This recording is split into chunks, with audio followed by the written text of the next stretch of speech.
Just waiting for the minister to leave the building so I can tell you what's really going to happen.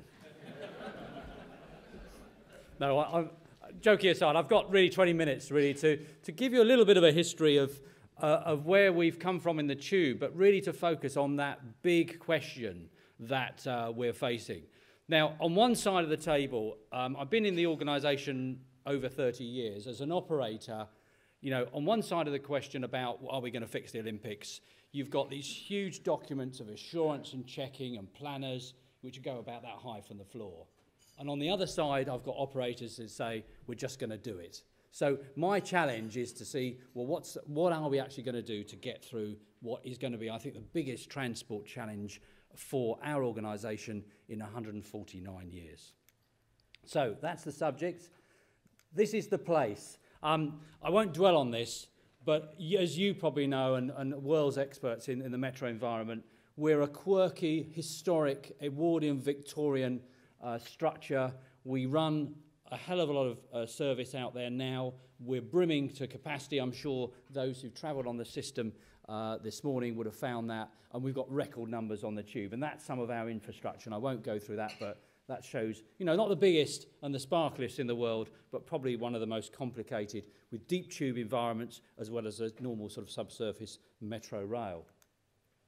And yes, we are the oldest, and I hope you're going to come back after the Olympics in 2013 because we will be celebrating 150 years of the tube, and we will be inviting all the metros from around the world to come and celebrate and look forward to the next 150 years on the tube as well. What's fascinating about this place is how much it's grown in usage, but the infrastructure actually hasn't grown much at all. We haven't built loads of new lines in the last 30 years. Yes, the Victoria line, then perhaps extension on the Jubilee.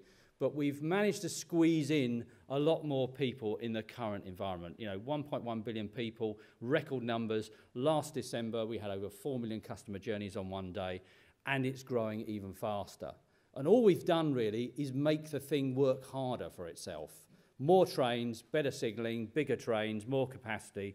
And a bit like the motorway which goes around London, the M25, every time you put a new lane on it, it fills up. And that's really how I think the tube feels sometimes. So we're currently going through, as often described, we're running a marathon while performing open heart surgery on that lead marathon runner. We are literally taking the place apart, but trying to keep 4 million customers on the move throughout every day.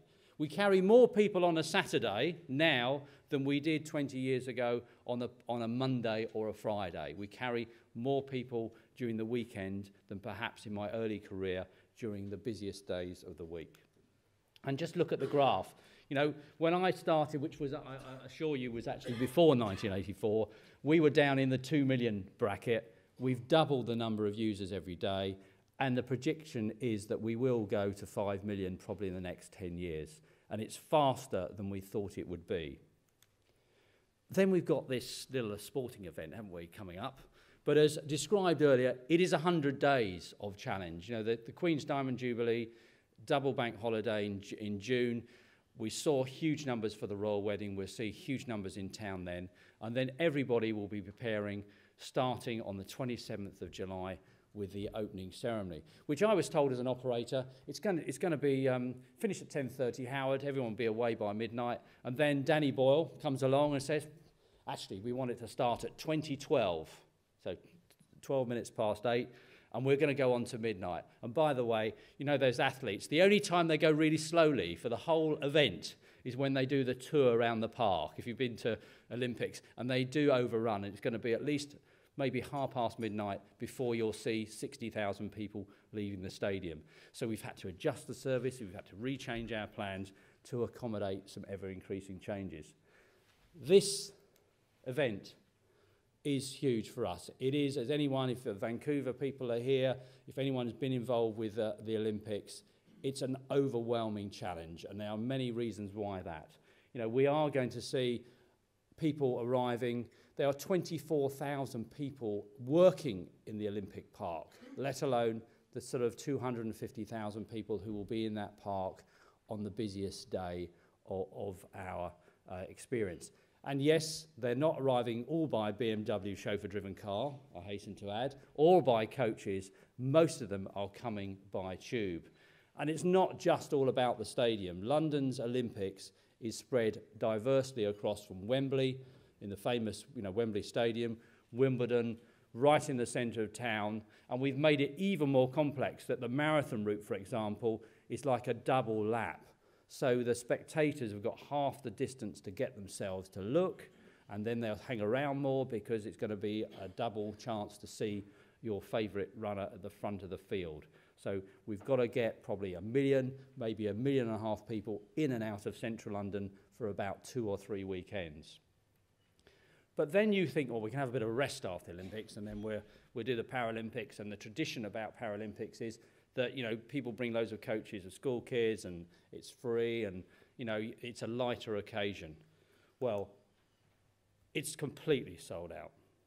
Every seat in the house, and if you're very lucky, if you're a UK resident and you've been on the ballot, I don't know how much you thought you were going to spend. I put down about £12,000 worth of tickets. My wife was going to kill me, and I've ended up with 3 tickets. But I'm the lucky one, because as I sit round the table with my Olympic colleagues, the chief executive of the ODA, he told me he's got none. It really is a real sellout occasion. And the Paralympics are even surprising for us. They will be as challenging, if not more so, in terms of numbers than the normal Olympics. So we'll go through the Olympics, we'll all breathe a sigh of relief, we'll scurry back to our offices thinking that's it. And then we'll be in for the second challenge, which is the Paralympics. And for us in the UK, we want to make this the best Paralympic occasion that we've seen across the world. It means so much to us. So that's the challenge. So what have we done about it? I think, as the Minister said, excuse me, there's been a lot of increased capacity in terms of the upgrade of the tube. It's part of an ongoing upgrade plan, which is not just about the Olympics, where Stratford has been transformed into a very old, decrepit regional station with very poor infrastructure, into a really great station with 17 platforms, huge capacity. But it's about the journey that the Underground is making, as probably Mike Brown described, across a 30-year programme of massive investment. But we have focused on those areas which are important to us for the Olympics first. And that's why we've seen the upgrade of the Jubilee line now running 30 trains an hour, rather than when I started as a manager for that line, we were running something like 18 trains an hour, and we thought that was hard work. And we spent a lot of money, and if you go around London, if you pop into some of our stations like Green Park, which 100 million has been spent just on step-free access, or you go to King's Cross, where you won't recognise the place because it's had £1 billion spent on the Underground alone to upgrade the system there. There has been so much money investment put in, and that's really essential for us to get people round to the park. I just want to get into a little bit of detail, and I'll try not to dwell on this too long, but it's a game of two halves, excuse the pun, but days 1 to 6 are a softer start for us. On the Underground and the rail systems, we run some minor enhancements, and we run to 2:30 in the morning. Normally the tube packs up about 1 o'clock, but it's about 2:30. But then, although the Olympic Park is open on days 1 to 6, on day 7 the stadium opens, and that's where on day 7 we get 3 peaks, and we run the normal morning peak, the afternoon peak, and then we send the trains out again for a full capacity service between 21:30 to about midnight, and then finishing at 2:30. And that's quite a challenge for us. As operators, we take for granted our maintainers. And we're out there now giving them less time to maintain the tracks, less time to service the trains, because we're running the infrastructure pretty hard during that period. And of course, even when you go into the planning of Olympics, I think a lot of people didn't realise that on a Sunday we start a little bit later. And when they start saying, well, we need to get workers there at 6 o'clock, and we're saying, well, actually the service doesn't start at 7:30. We've adjusted those Sunday services, and we're running, for example, the Docklands Light Railway from about 5:30 in the morning to get the workforce to the park before the first arrivals on those Sundays. So complicated. The lines which are on the left-hand side here, they are called our A lines. They get a major increase in service provision. They're going to be the lines which are going to be very, very busy. So the Minister talked about it. What we've got to do, which is the biggest challenge on earth, is persuade those people who are not actually involved in Olympics to change their travel patterns. It's called traffic demand management. And we've worked really hard across with big organisations and certainly government to say, look, can you change the way you come to work? Or actually, can you actually organise for people to be away from London during this period of time? Because if we don't, there's no doubt that the tube and the rail and infrastructure will not be able to cope with the numbers of people. And what will that mean? We'll cope safely, everything will run okay, but it will mean people will be queuing for some time to get into these locations. To get on your tube train, you may have to wait 30 minutes at London Bridge outside the station. Well, I always say, well, hey, you know, if there's commuters here who come into Victoria, that happens every day. We manage people and crowds coming into some of our stations because of the infrastructure improvements. We've got to make further adjustments of people's travel patterns. So any of you in here who are working in London during that period of time, if you're not enjoying the Olympics, or I'd say take a holiday, get away from the place if you can. But if you really are involved in something which is contributing to the Olympics, change your travel patterns. Because what we don't want is the Canary Wharf contingent at 7:30 in the morning going towards Canary Wharf at the same time as the first ticket goers who are going for the 10 o'clock start are trying to cram on the Jubilee line or the District line or somewhere else. That's our challenge. But what we're saying to the spectators when you get your Olympic ticket is you will have a specific route to travel. So it might not be the shortest or quickest route that you're used to. It will be a route, though, which will spread the demand for the tube across the system. And I've already been advised that for my 3 tickets I'm getting, I don't jump on the Jubilee line at London Bridge for my mainline station. I travel to Charing Cross and then I take the District line to West Ham and then I take a walk. That's, a bit odd for someone who says, no, that's not right. That can't be the right route I take.